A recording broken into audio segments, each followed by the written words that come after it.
Hello and welcome to Gaming Gatehouse Mass Effect playthrough. This is our second Addendum video, and this one will deal with the Codex entries. Now, the Codex is divided in two sections, the main entries and the secondary entries. The main ones basically deal with the alien species, the organizations, planets, some technology, while the secondary entries are more about minor aspects or details of such alien civilizations and technologies and etc. So in this one we will deal only with the principal entries, and for another video we will read about the secondary ones.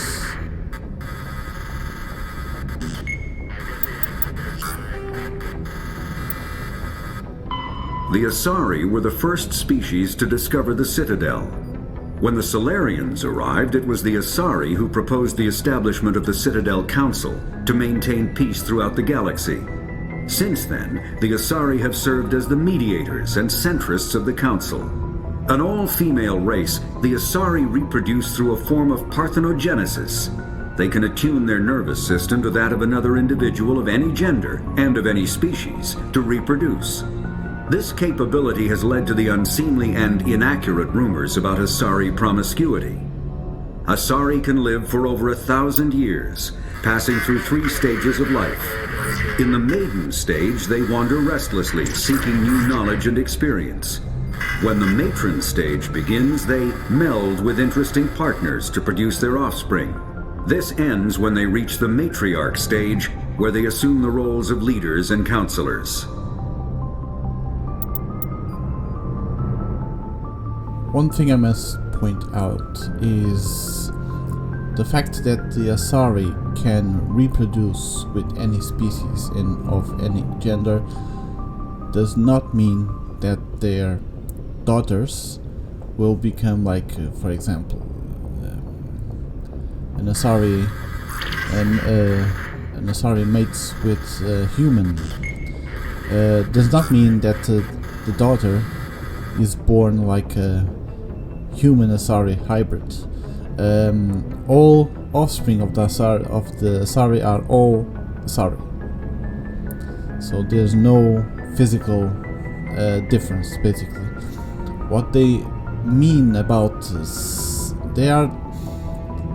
the daughters inherit some aspects of the fathers, but it's not clear exactly what, and might be something about the personality or attitude or something. Not physical. It's never physical.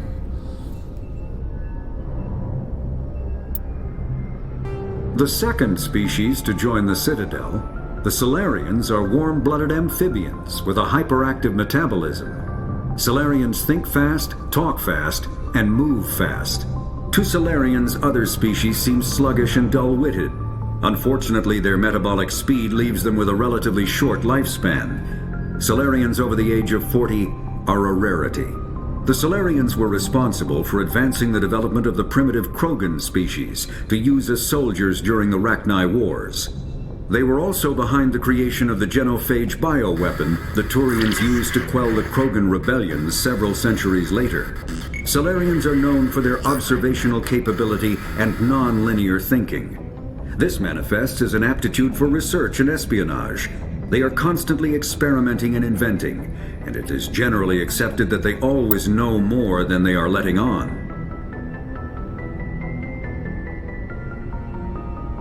Solarians are great, by the way. You cannot underestimate them. They might look and act a bit clownish and stressed, but they are very smart, and it's like the narrator says, they really must know more than what they're looking on. Roughly 1,200 years ago, the Turians were invited to join the Citadel Council to fulfill the role of galactic peacekeepers. The Turians have the largest fleet in Citadel space, and they make up the single largest portion of the Council's military forces. As their territory and influence has spread, the Turians have come to rely on the Solarians for military intelligence and the Asari for diplomacy. Despite a somewhat colonial attitude towards the rest of the galaxy, the ruling hierarchy understands they would lose more than they would gain if the other two races were ever removed. Turians come from an autocratic society that values discipline and possesses a strong sense of personal and collective honor. There is lingering animosity between Turians and humans over the First Contact War of 2157, which is known as the Relay 314 incident to the Turians. Officially, however, the two species are allies, and they enjoy civil, if cool, diplomatic relations. Turians are my favorite alien species. I think they are quite militaristic, but not fascist. I don't think so. At least I haven't seen any inclination to such.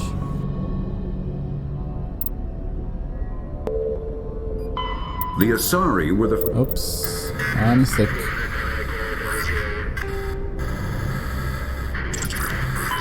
"50,000 years ago, the Protheans were the only spacefaring species in the galaxy. They vanished in a swift galactic extinction. Only the legacy of their empire remains.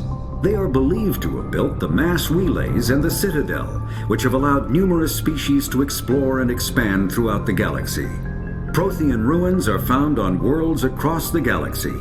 While surprisingly intact for their age, functioning examples of Prothean paleotechnology are rare. Time and generations of looters have picked their dead cities and derelict stations clean. Some believe the Protheans meddled in the evolution of younger races. The Hanar homeworld of Kaje, for example, shows clear evidence of former Prothean occupation. The presence of a former Prothean observation post on Mars has caused a rebirth of interventionary evolutionists among humans. These individuals believe the god myths of ancient civilizations are misremembered encounters with aliens. I love stories that involve ancient aliens, like not necessarily involving in the affairs of humans in the past, but in general. Very ancient alien civilizations that existed millions of years ago. The older the better. Though now extinct, the Rachni once threatened every species in Citadel space. Over 2,000 years ago, explorers foolishly opened a mass relay to a previously unknown system and encountered something never seen before or since, a species of spacefaring insects guided by a hive mind intelligence. Unfortunately, the Rachni were not peaceful, and the galaxy was plunged into a series of conflicts known as the Rachni Wars. Attempts to negotiate were futile, as it was impossible to make contact with the hive queens that guided the race from beneath the surface of their toxic home world. The emergence of the Krogan ended the Rachni Wars. Bred to survive the harshest environments, the Krogan were able to strike at the queens in their lairs and reclaim conquered council worlds. But when Krogan fleets pressed them back to their homeworld, the Rachni refused to surrender, and the Krogan eradicated them from the galaxy. In the early 2160s, the Alliance began aggressive colonization of worlds in the Skyllian Verge, much to the dismay of the Batarians, who had been developing the region for several decades. In 2171, the Batarians petitioned the Council to declare the Verge a zone of Batarian interest. The Council refused, however, declaring unsettled worlds in the region open to human colonization. In protest, the Batarians closed their Citadel embassy and severed official diplomatic relations with the Council, effectively becoming a rogue state. They instigated a proxy war in the Verge by funneling money and weapons to criminal organizations, urging them to strike at human colonies. Hostilities peaked with the Skyllian Blitz of 2176, an attack on the human capital of Elysium by Batarian-funded pirates and slavers. In 2178, the Alliance retaliated with a crushing assault on the moon of Torfin, long used as a staging base by Batarian-backed criminals. In the aftermath, the Batarians retreated into their own systems and are now rarely seen in Citadel space. Yeah, Batarians have this slave culture problem, meaning to have slaves and to engage in slavery is part of their culture and must be protected. Sorry dudes, no, but no. The Elcor are a Citadel species native to the high-gravity world Dakuna. They are massive creatures, standing on 4 muscular legs for increased stability. Elcor move slowly, an evolved response to an environment where a fall can be lethal. This has colored their psychology, making them deliberate and conservative. Elcor speech is ponderous and monotone. Among themselves, scent, slight movements, and sub-vocalized infrasound convey shades of meaning that make a human smile seem as subtle as a fireworks display. Since their subtlety can lead to misunderstandings with other species, the Elcor often go out of their way to clarify when they are being sarcastic, amused, or angry. Dakuna's high gravity impedes mountain formation. Most of the world consists of flat, open plains, which prehistoric Elcor wandered across in small family bands. Modern Elcor still prefer open sky, and can become restless and uncomfortable on long starship journeys. The Elcor are great. The way they speak it's just so enjoyable. The Geth are a humanoid race of networked AIs. They were created by the Quarians 300 years ago as tools of labor and war. When the Geth showed signs of self-evolution, the Quarians attempted to exterminate them. The Geth won the resulting war. This example has led to legal, systematic repression of artificial intelligences in galactic society. The Geth possess a unique distributed intelligence. An individual has rudimentary animal instincts, but as their numbers and proximity increase, the apparent intelligence of each individual improves. In groups, they can reason, analyze situations, and use tactics, as well as any organic race. Geth space is located at the trailing end of the Perseus Arm, beyond the lawless Terminus systems. The Perseus Veil, an obscuring dark nebula of opaque gas and dust, lies between their space and the Terminus systems. Yeah, the Geth are very interesting, at least. Why their claims that they wish for the extinction of all organic life. But if that's so, why they stayed behind the Perseus Veil? Maybe they were planning an invasion, a full-scale invasion. The Hanar are a Citadel species known for excessive politeness. They speak with scrupulous precision and take offense at improper language. Hanar that expect to deal with other species take special courses to help them unlearn their tendency to take offense at improper speech. All Hanar have 2 names. The face name is known to the world. The soul name is kept for use among close friends and relations. Hanar never refer to themselves in the first person in conversation with someone they know on a face name basis. To do so is considered egotistical, so instead they refer to themselves as this one, or the impersonal it. Their homeworld, Kaje, has 90% ocean cover and orbits an energetic white star, resulting in a permanent blanket of cloud. Due to the presence of Prothean ruins on the world, many Hanar worship them, and Hanar myths often speak of an elder race that civilized them by teaching them language. The Hanar look like jellyfish, and I wonder how they can stay afloat Outside of water? Okay. When the Asari discovered the Citadel, they also discovered the Keepers, a docile, multi-limbed insect race that seemingly exists only to maintain and repair the Great Prothean Station. Early attempts to communicate with or study the Keepers were failures, and it is now illegal to interfere with or impede Keeper activity. Because they are completely non-threatening, Keepers have become virtually invisible to everyone else. Similarly, they seem indifferent to other species, except for their tendency to help new arrivals integrate themselves into the Citadel. No matter how many Keepers die due to old age, violence, or accident, they maintain a constant number. No one has discovered the source of new Keepers, but some hypothesize they are genetic constructs. Biological androids created somewhere deep in the inaccessible core of the Citadel itself. Yeah, there's something about the Keepers. What if someday they simply revolt against the inhabitants of the Citadel? The Krogan evolved in a hostile and vicious environment. Until the invention of gunpowder weapons, eaten by predators was still the #1 cause of Krogan fatalities. Afterwards, it was death by gunshot.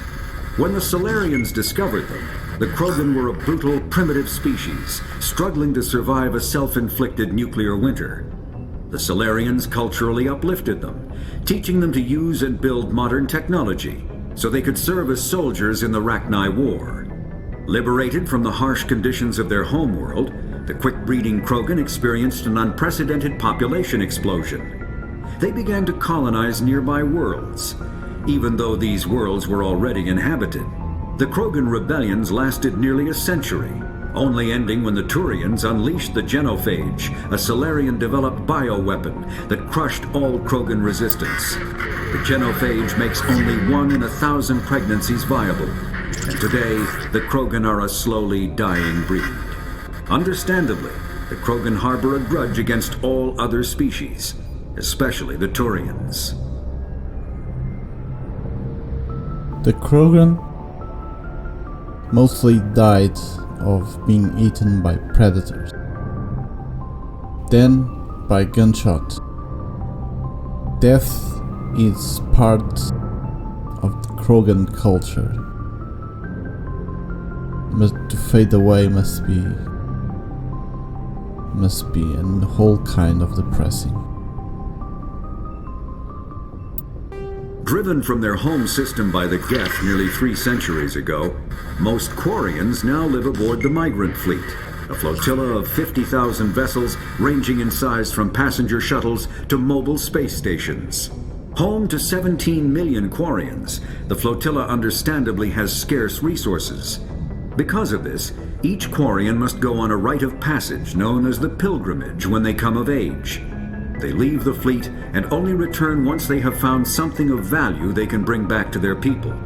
Other species tend to look down on the Quarians for creating the Geth and for the negative impact their fleet has when it enters a system. This has led to many myths and rumors about the Quarians, including the belief that underneath their clothes and breathing masks, they are actually cybernetic creatures, a combination of organic and synthetic parts. I mean, those masks, they are people that like that sort of stuff. Mystery. The Volus are a member species of the Citadel with their own embassy, but they are also a client race of the Turians.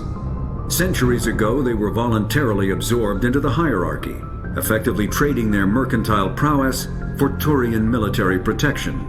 Erun, their homeworld, lies far beyond the normal life zone of its star. However, the world has a high-pressure greenhouse atmosphere that traps enough heat to support an ammonia-based biochemistry. As a result, the Volus must wear pressure suits and breathers when dealing with other species, as conventional nitrogen-oxygen air mixtures are poisonous to them, and in the low-pressure atmospheres tolerable to most species, their flesh will actually split open.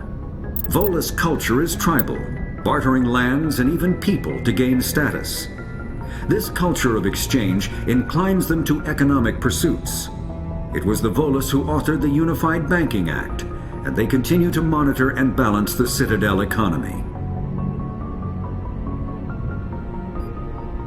The Volus provide the money, the Turians provide the strength, and successful partnership.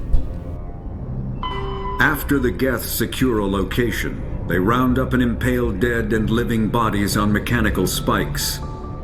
The spikes rapidly transform these victims into withered husks, extracting water and trace minerals, and replacing them with cybernetics. The cybernetics reanimate the lifeless flesh and tissue, transforming the bodies into mindless killing machines. Some Alliance soldiers refer to the husk-generating spikes as dragon's teeth, a reference to the mythological berserkers who sprang up from the earth wherever the teeth of the dragon Eris were planted. Dragon's teeth and husks bear little resemblance to other pieces of Geth technology.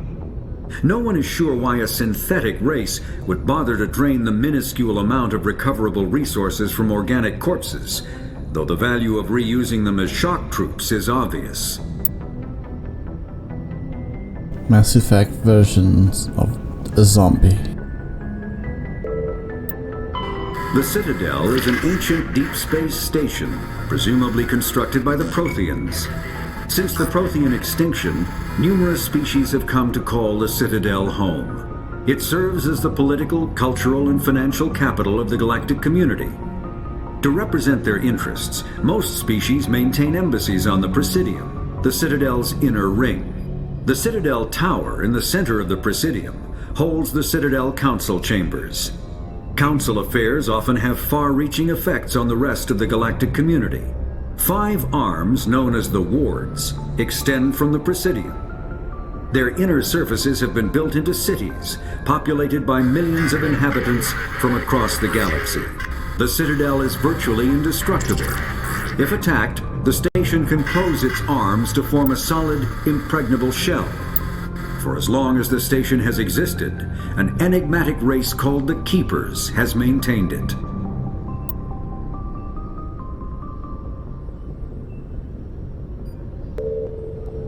The Citadel. The Council is an executive committee composed of representatives from the Asari Republics, the Turian Hierarchy, and the Solarian Union. Though they have no official power over the independent governments of other species, the Council's decisions carry great weight throughout the galaxy.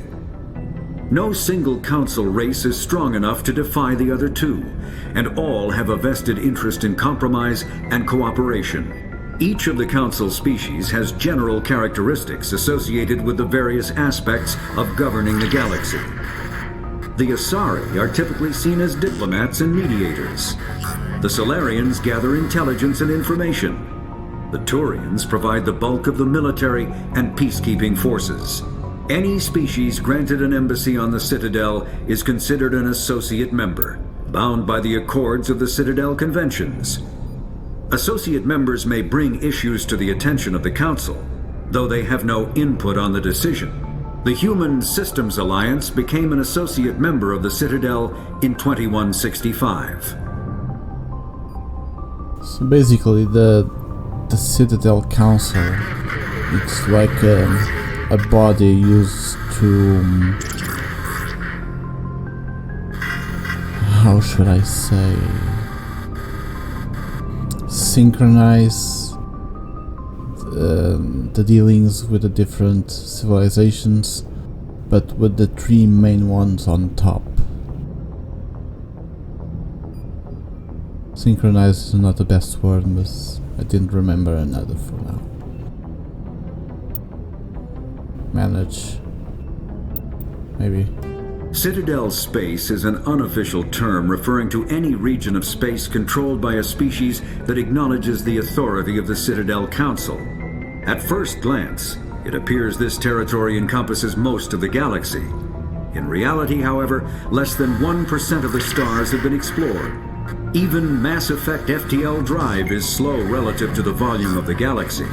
Empty space and systems without suitable drive discharge sites are barriers to exploration. Only the mass relays allow ships to jump hundreds of light years in an instant, the key to expanding across an otherwise impassable galaxy. Whenever a new relay is activated, the destination system is rapidly developed. From that hub, FTL drive is used to expand to nearby star clusters. The result is a number of densely developed clusters, thinly spread across the vast expanse of space, connected by the mass relay network. A map of the galaxy would be like, instead of imagining like a circle with several other smaller circles representing the different galactic empires, it's more like the branches of a tree, because you have certain routes and you have to go through them to arrive at your destinations, and you can only use that with the mass relays. The mass relays are the nodes that allow the branches to continue to diverge.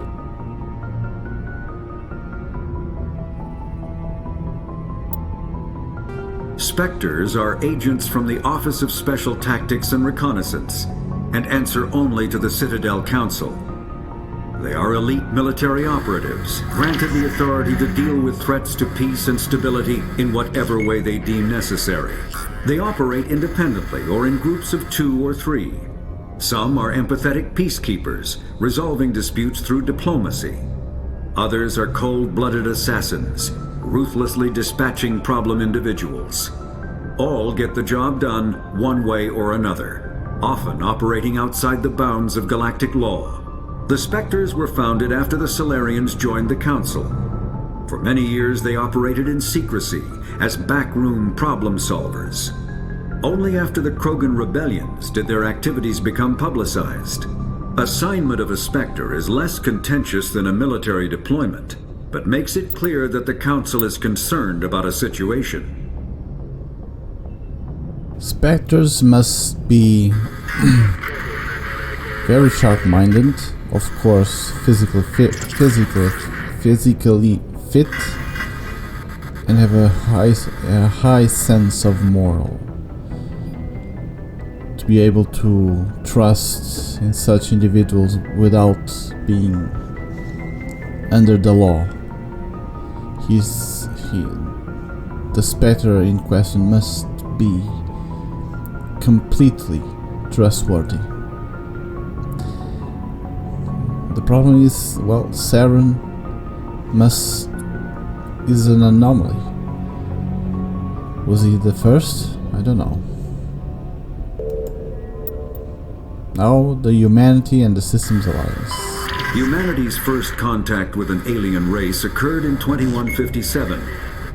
At that time, the Alliance allowed survey fleets to activate any dormant mass relays discovered, a practice considered dangerous and irresponsible by Council-aligned races. When a Turian patrol discovered a human fleet attempting to activate a relay, they attacked. One human vessel survived, retreating to the colony of Shanxi. The Turians followed, quickly defeating the local forces. Shanxi was occupied, the first and to date only human world to be conquered by an alien species. The Turians believed the handful of ships they defeated represented the bulk of human defenses, so they were unprepared when the Second Fleet, under Admiral Castany Drescher, launched a strong counteroffensive, evicting them from Shanxi.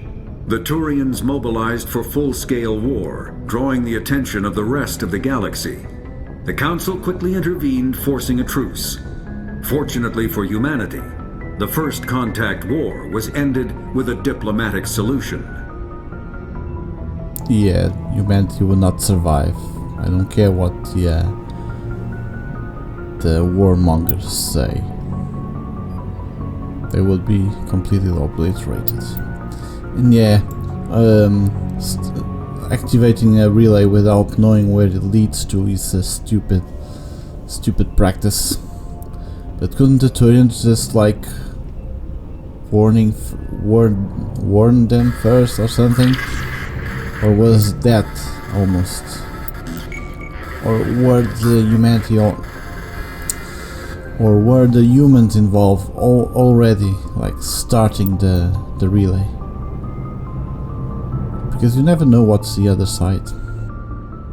The Systems Alliance is an independent supranational government representing the interests of humanity as a whole. The Alliance is responsible for the governance and defense of all extrasolar colonies and stations. The Alliance grew out of the various national space programs as a matter of practicality. Sol's planets had been explored and exploited through piecemeal national efforts. The expense of colonizing entire new solar systems could not be met by any one country. With humans knowing that alien contact was inevitable, there was enough political will to jointly fund an international effort. Still, the Alliance was often disregarded by those on Earth until the First Contact War. While the national governments dithered and bickered over who should lead the effort to liberate Shanxi, the Alliance fleet struck decisively. Post-war public approval gave the Alliance the credibility to establish its own parliament and become the galactic face of humanity.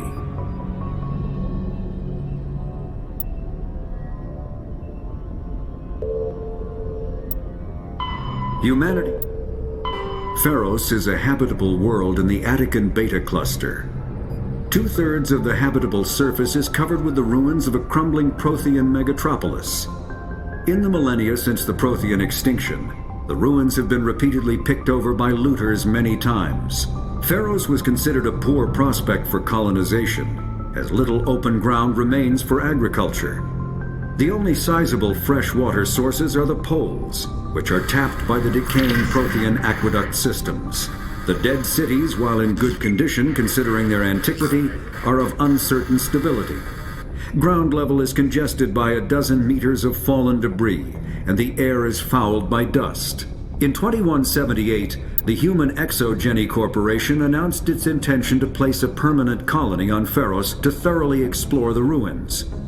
The pioneer settlement was placed on the upper levels of several intact skyscrapers, using the surviving Prothean aqueducts and rooftop hydroponic gardens to support the population. I think that would be the dream of any archaeologist.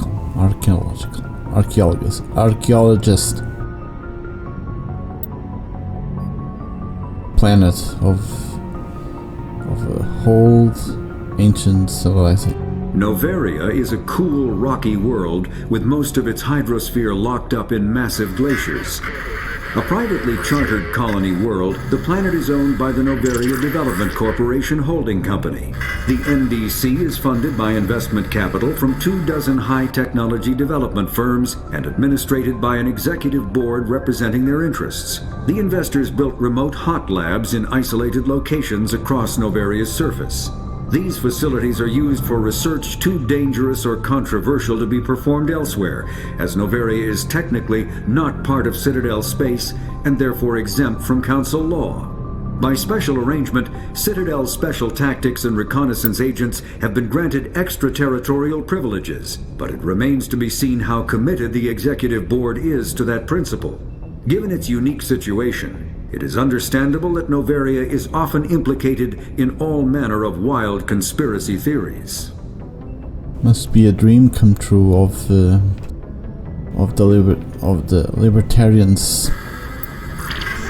The terminus systems are located on the far side of the Attican Traverse, beyond the space administered by the Citadel Council or claimed by the Human Systems Alliance. It is populated by a loose affiliation of minor species, united only in their refusal to acknowledge the political authority of the Council or adhere to the Citadel conventions. Their independence comes at a price. The terminus is fraught with conflict. War among the various species is common, as governments and dictators constantly rise and fall. The region is a haven for illegal activities, particularly piracy and the slave trade. At least once a year, a fleet from the terminus invades the nearby Attican Traverse. These attacks are typically small raids against poorly defended colonies. The Council rarely retaliates, as sending patrols into the terminus systems could unify the disparate species against their common foe, triggering a long and costly war. So basically the Wild West. Yes, the Council does not retaliate by sending excuse me, by sending military patrols, but they can send the Spectres if they want, doing some cleanup. There are between 200 and 400 billion stars in the galaxy, and less than 1% of them have ever been visited or had their systems properly surveyed. Humanity's early expansion into the Addendum traverse was haphazard, a desperate race to claim habitable planets where populations can be economically settled. Ignored in the wake of this land grab were thousands of less hospitable worlds, each potentially rich with industrial resources. The wealth of entire solar systems lies untapped, waiting for corporate survey teams or independent pioneers to discover and exploit them. However, this is not an easy task. In addition to the environmental hazards, the fact that uncharted worlds are largely ignored makes them popular bases for criminals, revolutionaries, cults, and others who wish to remain unnoticed by galactic society. One thing that you won't miss, it's a lot of planets.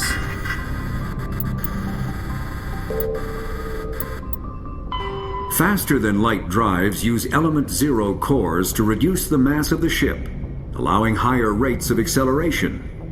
This effectively raises the speed of light within the mass effect field, allowing high-speed travel with negligible relativistic time dilation effects. Starships still require conventional thrusters, chemical rockets, commercial fusion torch, economy ion engine, or military anti-proton drive, in addition to the FTL drive core.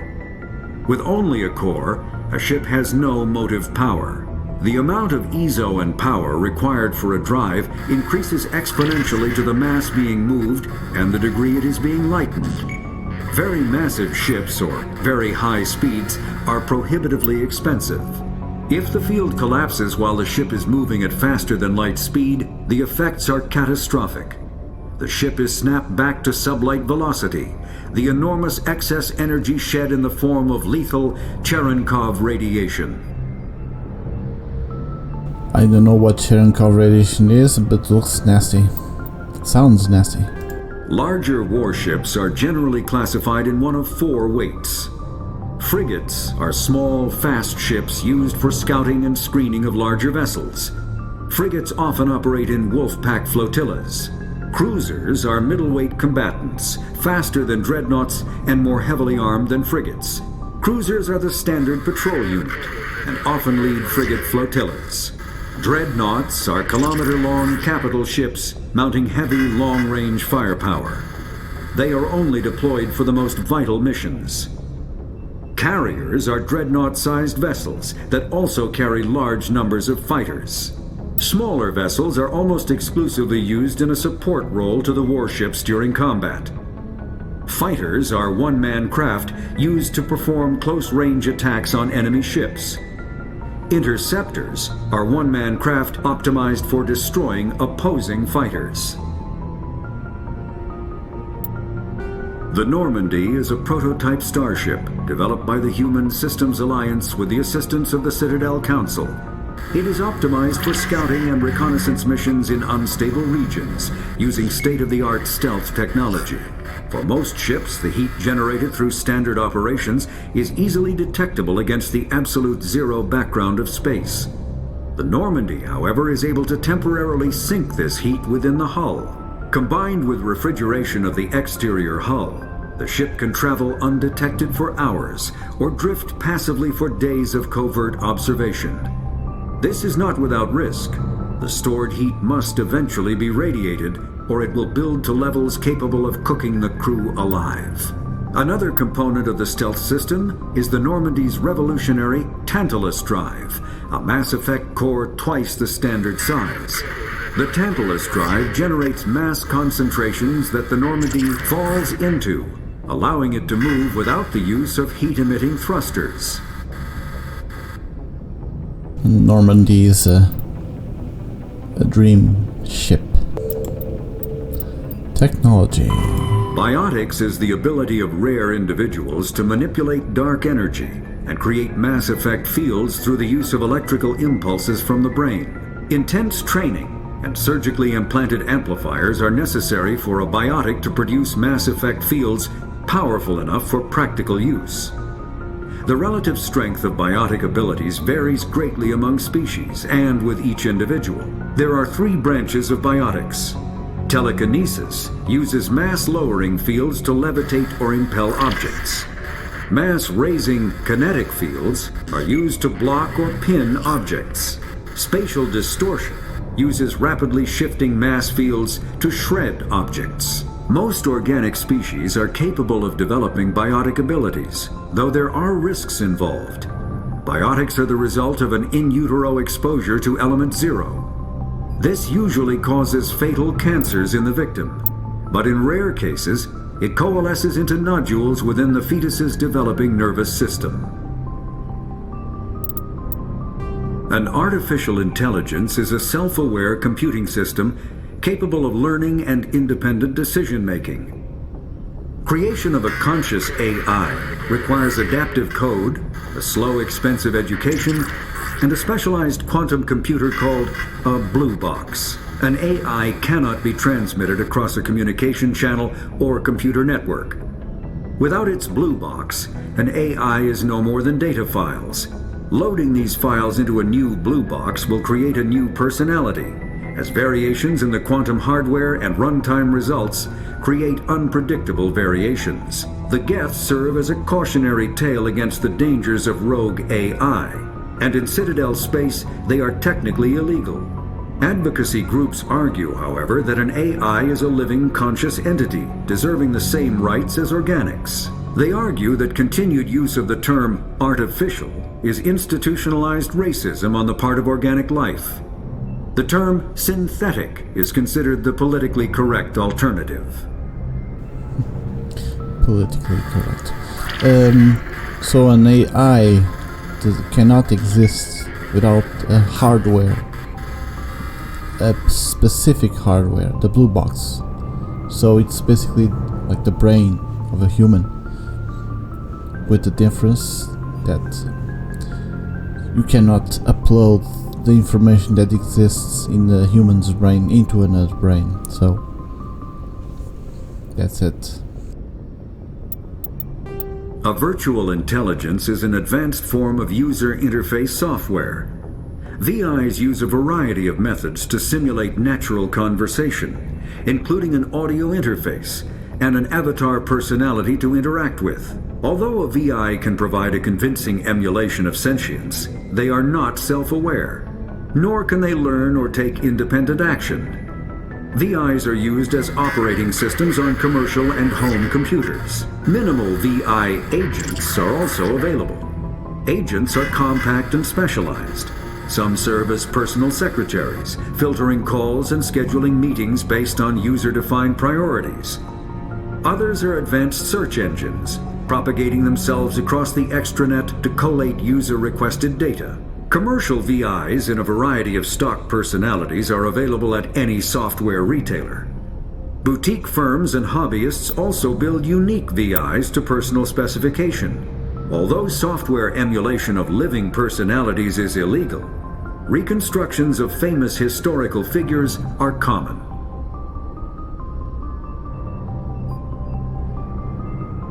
That would be neat. Element 0 can increase or decrease the mass of a volume of space-time when subjected to an electrical current. With a positive current, mass is increased. With a negative current, mass is decreased. The stronger the current, the greater the magnitude of the dark energy mass effect. In space, low-mass fields allow FTL travel and inexpensive surface-to-orbit transit. High-mass fields create artificial gravity and push space debris away from vessels. In manufacturing, low-mass fields permit the creation of evenly blended alloys, while high-mass compaction creates dense, sturdy construction materials. The military makes extensive use of mobility-enhancing technologies, with mass effect utilizing fighting vehicles standard frontline issue in most military forces. Mass effect fields are also essential in the creation of kinetic barriers or shields to protect against enemy fire. I've heard somewhere that Mass Effect is theoretical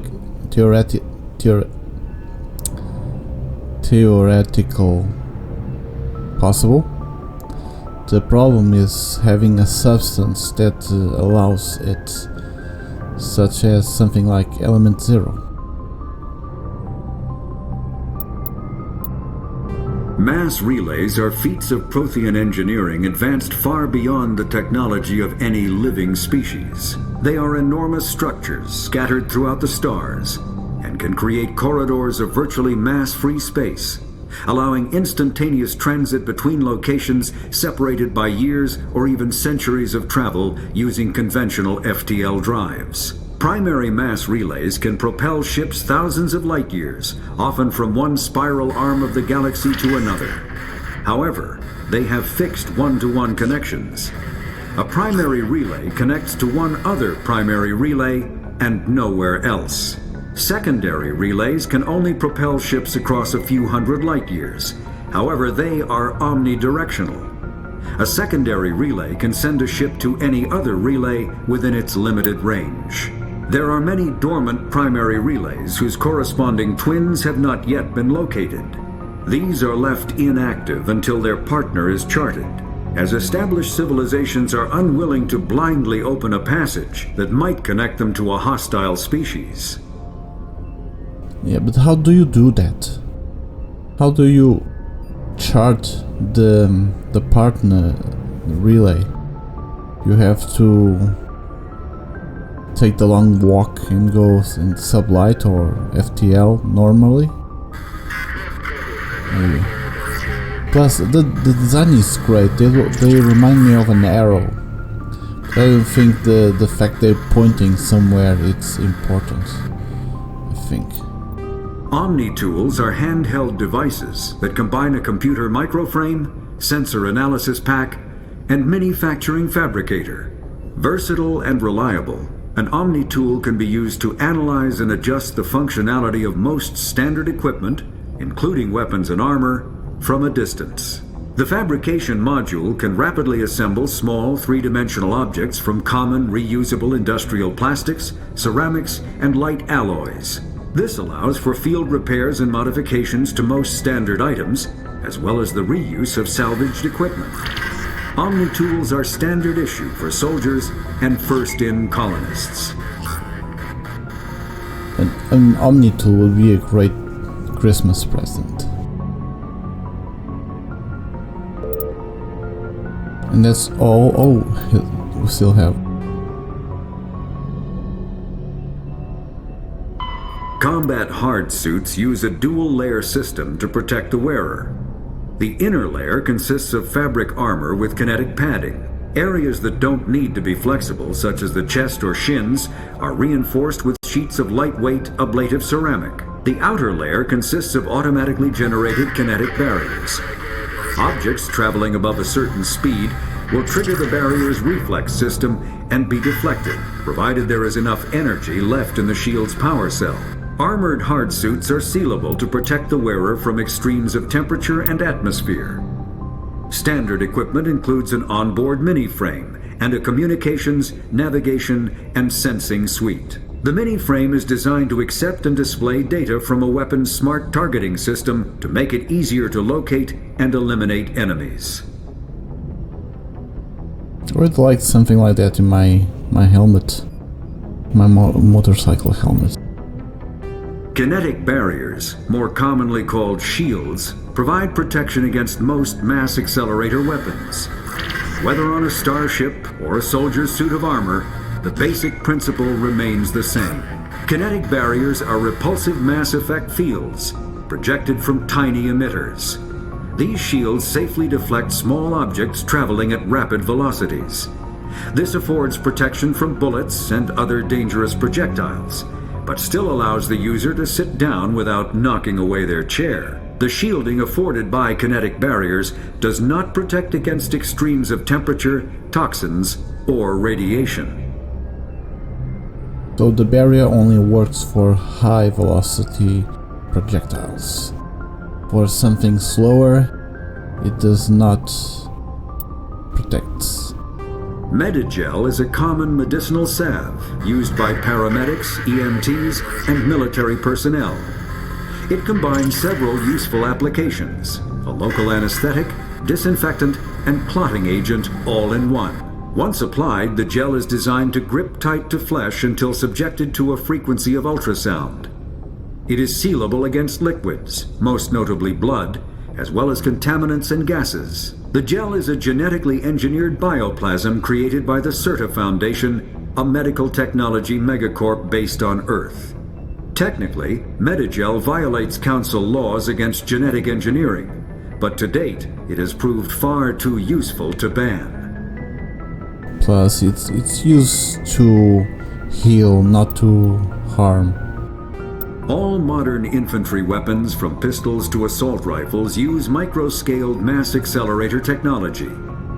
Projectiles consist of tiny metal slugs suspended within a mass-reducing field, accelerated by magnetic force to speeds that inflict kinetic damage. The ammo magazine is a simple block of metal.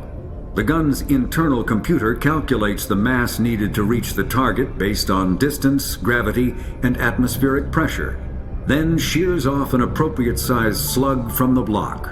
A single block can supply thousands of rounds, making ammo a non-issue during any engagement. Top-line weapons also feature smart targeting that allows them to correct for weather and environment. Firing on a target in a howling gale feels the same as it does on a calm day at the practice range.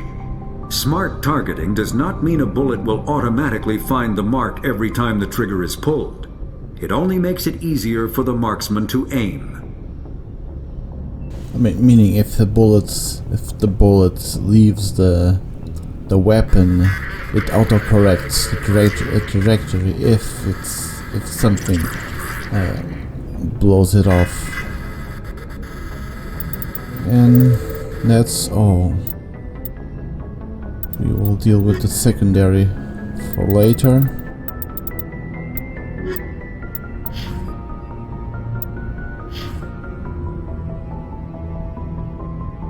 And that is all for today in our addendum. Join me again in the next video for Mass Effect playthrough in this gaming gatehouse. Now we'll start finally with some planet exploration and some assignments. So once again, thank you for joining me, and I'll see you next time.